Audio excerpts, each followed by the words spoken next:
अस्सलामुअलैकुम जी, कैसे मिजाज हैं आप सब दोस्तों के एजे इलेक्ट्रिक यूट्यूब चैनल के साथ। मेरा नाम आमिर है। प्यारे दोस्तों, आज की इस वीडियो में मैं आपको बताऊंगा 1 टन के इन्वर्टर एयर कंडीशनर यानी कि इन्वर्टर एसी की पावर कंजम्पशन के बारे में कि ये कितने वाट का होता है और अगर आप इसको चलाते हैं डेली 5 घंटे या 8 घंटे तो ये 1 महीने में बिजली के कितने यूनिट इस्तेमाल करता है और 1 महीने के बाद ये आपके बिजली के बिल में किस हद तक इजाफा करता है। तो प्यारे दोस्तों, आप यहाँ पर देख सकते हैं कि यहाँ पर ग्री कंपनी का 1 टन का इन्वर्टर एसी लगा हुआ है, जिसकी राइट साइड के ऊपर इसकी कूलिंग कैपेसिटी जो है वो लिखी हुई है, जो कि है 12,000 BTU पर आवर। इसका मतलब ये है दोस्तों कि 1 टन का जो एसी होता है वो 1 घंटे के अंदर 12,000 BTU हरारत कमरे से एक्सट्रैक्ट करता है, बाहर निकालता है। 1.5 टन का जो एसी होता है वो 18,000 BTU 1 घंटे में कमरे से बाहर निकालता है। अब ये एयर कंडीशनिंग में टन का क्या मतलब होता है और BTU का क्या मतलब होता है और किसी भी कमरे के साइज के हिसाब से कमरे में लगने वाले एसी का साइज कैसे कैलकुलेट किया जाता है, इसके ऊपर मैं बहुत ही एक जबरदस्त वीडियो बना चुका हूं। आप लोगों ने काफी पसंद की है वो वीडियो, तो अगर आपने वो वीडियो नहीं देखी तो आपको डिस्क्रिप्शन में लिंक मिल जाएगा, वो वीडियो आप जरूर देखिएगा। तो बहरहाल दोस्तों, सबसे पहले मैं इस 1 टन के इन्वर्टर एयर कंडीशनर को ऑन कर लेता हूं और इसका टेम्परेचर मैं सेट कर लेता हूं 26 डिग्री सेंटीग्रेड के ऊपर। तो अब मेरे प्यारे दोस्तों, बिजली के यूनिट्स निकालने का जो फार्मूला है वो है किलोवाट आवर। किलोवाट आवर के अंदर दो चीजें होती हैं, एक किलोवाट यानी कि पावर और दूसरा आवर्स यानी कि टाइम। तो सबसे पहले दोस्तों हम इसके किलोवाट यानी कि पावर निकाल लेते हैं और पावर निकालने का फार्मूला होता है दोस्तों P is equal to VI cos phi, यानी कि voltage multiply by current multiply by power factor. तो वोल्टेज की वैल्यू है वो यहाँ पर है 230 वोल्ट। लेकिन सबसे इंपॉर्टेंट पैरामीटर दोस्तों किसी भी एयर कंडीशनर के अंदर जो होता है वो होते हैं उसके एम्पेयर, यानी जिसको हम करंट भी कहते हैं। तो यहाँ पर दोस्तों करंट की मेजरमेंट करने के लिए मैं इस्तेमाल करूंगा एक डिजिटल क्लैम्प मीटर का। तो चलिए अब मैं इस एसी की वायर के ऊपर इस क्लैम्प मीटर को क्लैम्प कर लेता हूं। तो प्यारे दोस्तों, अब यहाँ पर जो बात आपने समझनी है वो ये है कि एक इन्वर्टर और नॉन इन्वर्टर एसी की पावर कंजम्पशन या करंट कंजम्पशन के अंदर जो बेसिक डिफरेंस है वो ये है, नॉन इन्वर्टर वो शुरू में फौरन से ज्यादा करंट लेता है, यानी कि उसकी स्टार्टिंग करंट बहुत ज्यादा होती है, फौरन से वो 10-11 एम्पेयर पर चला जाता है और उसके बाद आहिस्ता आहिस्ता से उसके एम्पेयर्स कम होना शुरू हो जाते हैं। लेकिन ये जो इन्वर्टर टेक्नोलॉजी वाले एसी होते हैं दोस्तों, इनके अंदर बिल्कुल इसके उलट काम होता है। यानी कि इन्वर्टर एसी के अंदर ये होता है, पहले इनकी करंट कम होती है और फिर आहिस्ता से इनकी करंट आहिस्ता आहिस्ता बढ़ना शुरू होती है और फिर एक लेवल पर जाती है। और जब कमरे के अंदर जो सेट करदा टेम्परेचर है वो कायम हो जाता है, कूलिंग कायम हो जाती है, तो उसके बाद वो करंट आहिस्ता आहिस्ता कम होकर एक पॉइंट के ऊपर आकर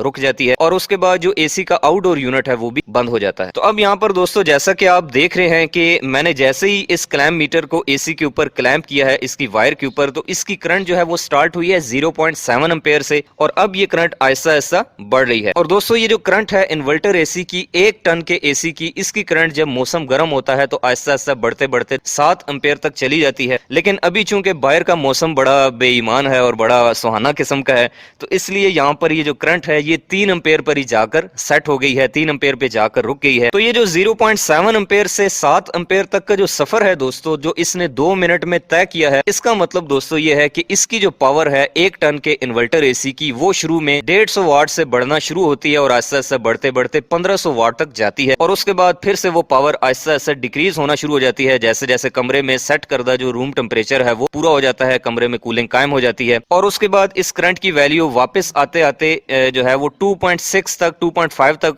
जो है वो रुक जाती है, जैसा कि आप देख भी सकते हैं कि करंट की वैल्यू 2.6 के आसपास आकर रुक गई है। तो दोस्तों जब आधे घंटे या पौने घंटे के अंदर ये 1 टन का इन्वर्टर एसी उस कमरे के अंदर वो रूम टेम्परेचर मेंटेन कर लेता है, तो उसके बाद आउटडोर यूनिट बंद हो जाता है और सिर्फ इनडोर यूनिट चलता रहता है और उसी की करंट यहाँ पर 2.5 2.6 जो है वो आपको दिखाई दे रही है। तो अब उसके बाद चाहे एसी आप 5 घंटे चलाएं, चाहे 8 घंटे, चाहे 10 घंटे, उसके बाद इसी करंट के ऊपर ये एसी जो है वो बरकरार रहता है। तो अब यहाँ पर जो करंट की वैल्यू मैं लेने लगा हूँ दोस्तों, वो मैं लेने लगा हूँ 2.6 एम्पेयर, जहां पर ये एसी आकर रुक गया है। तो अब पावर के फार्मूले के अंदर वोल्टेज की जो वैल्यू रखनी है हमने वो रखनी है 230, करंट की वैल्यू हम रख लेते हैं 2.6, जहां पर जो है वो ये करंट आकर रुक गई है एम्पेयर इसके।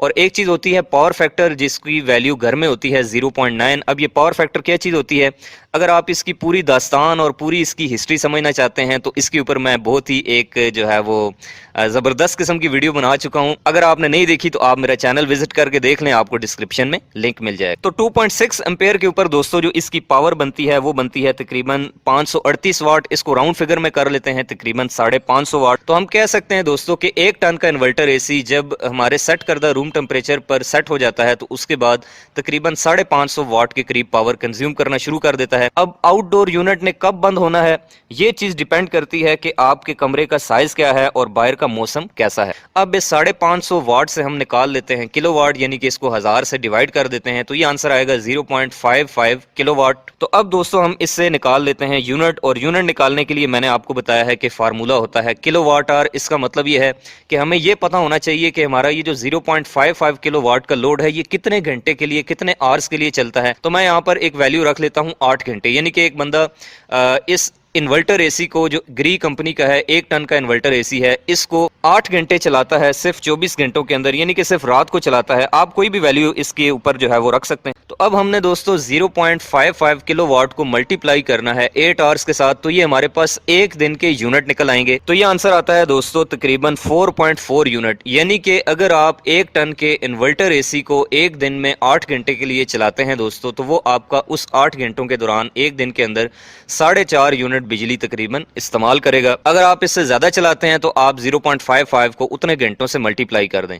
तो अगर दोस्तों हम 8 घंटे के हिसाब से इसके टोटल महीने के यूनिट निकालना चाहें तो इसको हम जस्ट जो है वो 30 से मल्टीप्लाई कर देंगे, तो ये आंसर आएगा दोस्तों टोटल 132 यूनिट्स। इसका मतलब है कि एक महीने में ये तकरीबन 132 यूनिट जो है वो बिजली इस्तेमाल करेगा। अब उसके बाद बारी आती है दोस्तों कि इन यूनिट से बिजली का बिल निकालने की, यानी कि कीमत निकालने की कि ये पैसे कितने बनते हैं। तो दोस्तों यूनिट से बिजली का बिल निकालने के लिए आपको टैरिफ का पता होना चाहिए, और टैरिफ कहते हैं किसी भी सप्लाई कंपनी की रेट लिस्ट को, जैसे कि जिसको उर्दू में निर्खनामा भी कहते हैं। और पाकिस्तान में दोस्तों डिफरेंट सप्लाईज कंपनीज हैं, जैसे कि इस्लामाबाद में आइस्को है, कराची में KESC है, पेशावर में पेस्को है, लाहौर में लेस्को है, हैदराबाद में हेस्को है। तो यहाँ पर दोस्तों मैं आइस्को के टैरिफ की बात कर लेता हूँ। तो आइस्को के टैरिफ के हिसाब से पहले जो 100 यूनिट होते हैं उनमें से हर एक यूनिट की जो प्राइस होती है वो होती है 5 रुपए 79 पैसे। और ये जो टैरिफ है ये आपके बिजली के बिल के ऊपर लिखा भी होता है, आप वहां से पढ़ भी सकते हैं। और 100 यूनिट से ऊपर जो यूनिट्स होते हैं उनकी जो प्राइस होती है वो 8 रुपए 11 पैसे के हिसाब से होती है। तो 132 यूनिट के हिसाब से दोस्तों अगर हम इसको कैलकुलेट करें तो 132 यूनिट के हिसाब से ये टोटल जो बिजली की कीमत बनती है, कॉस्ट ऑफ इलेक्ट्रिसिटी, वो बनती है दोस्तों 838 रुपए। और इसको भी हम राउंड फिगर में कर लेते हैं तकरीबन 850 रुपए, यानी कि 850 रुपए की बिजली जो है वो हमारा एयर कंडीशनर इस्तेमाल करेगा अगर हम उसको डेली 8 घंटे के लिए चलाते हैं। 1 टन के एसी की मैं बात कर रहा हूँ।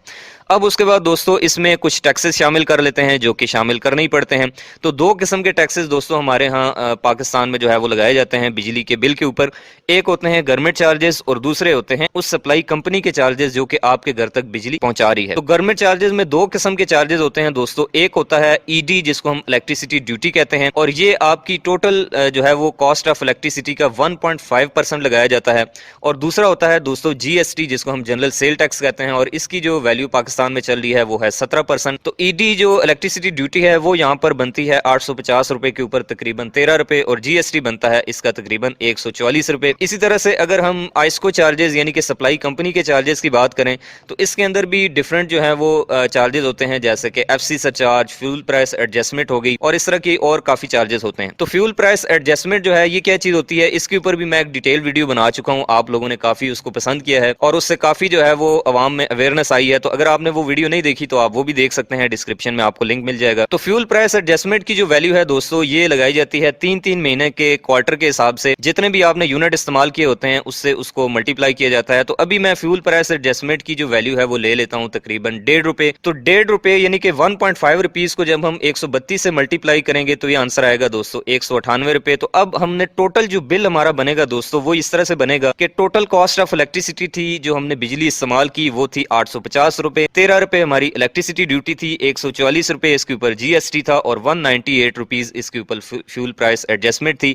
तो ये टोटल अगर हम कैलकुलेट करें दोस्तों तो ये आंसर आता है तकरीबन 1205 रुपए के आसपास। तो इसका मतलब दोस्तों ये है कि अगर हम अपने इन्वर्टर एसी को 1 टन के इन्वर्टर एसी को डेली 8 घंटे के लिए चलाते हैं तो फिर हमारा एसी 130 यूनिट से लेकर 150 यूनिट के दरमियान में माहाना बिजली मंथली बिजली के यूनिट इस्तेमाल करेगा और तकरीबन 1200 से लेकर 1500 रुपए के आसपास हमारे बिजली के बिल में इजाफा करेगा। लेकिन ये जरूरी नहीं कि हर बार आपका भी 1 टन का इन्वर्टर एसी इतने ही बिजली के यूनिट्स इस्तेमाल करे, बल्कि इसके अंदर काफी सारे फैक्टर्स जो हैं वो इन्वॉल्व हो जाते हैं। मिसाल के तौर पर अगर आपका आउटडोर यूनिट जो है वो धूप के ऊपर पड़ा हुआ है या फिर आपने किसी ऐसे कमरे में एसी लगाया हुआ है जिसको 3 साइडों से सारा दिन धूप पड़ती रहती है, तो उस केस के अंदर फिर आपका 1 टन का इन्वर्टर एसी हो सकता है कि 180 से भी ऊपर यूनिट्स जो है वो बिजली के मंथली इस्तेमाल करे। अब यहाँ पर एक और चीज बहुत जरूरी जो है वो याद रखें कि कभी भी बिजली का बिल एक अप्लायंस के हिसाब से नहीं निकाला जाता, बल्कि आपके घर में जितना भी लोड होता है, जितनी भी चीजें होती हैं, उन सब का लोड ओवरऑल कैलकुलेट करके सारों के यूनिट्स कंबाइन करके उसके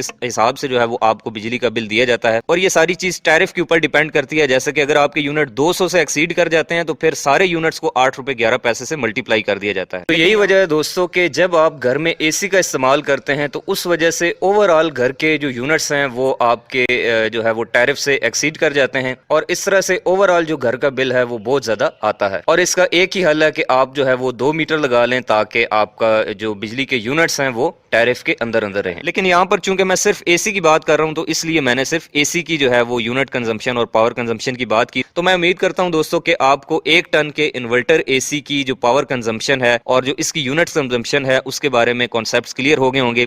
फिर भी अगर आपको कोई सवाल है तो आप कमेंट करके मुझसे पूछ सकते हैं। इसके अलावा अगर आप इस तरह की आइंदा भी इलेक्ट्रिकल से रिलेटेड इंटरेस्टिंग वीडियोस देखना चाहते हैं तो आप मेरे इस यूट्यूब चैनल एजे इलेक्ट्रिक को सब्सक्राइब करें और साथ में दबाएं बेल आइकन। मिलते हैं नेक्स्ट वीडियो में, तब तक के लिए अपना रखिएगा बहुत सा ख्याल। अल्लाह हाफिज।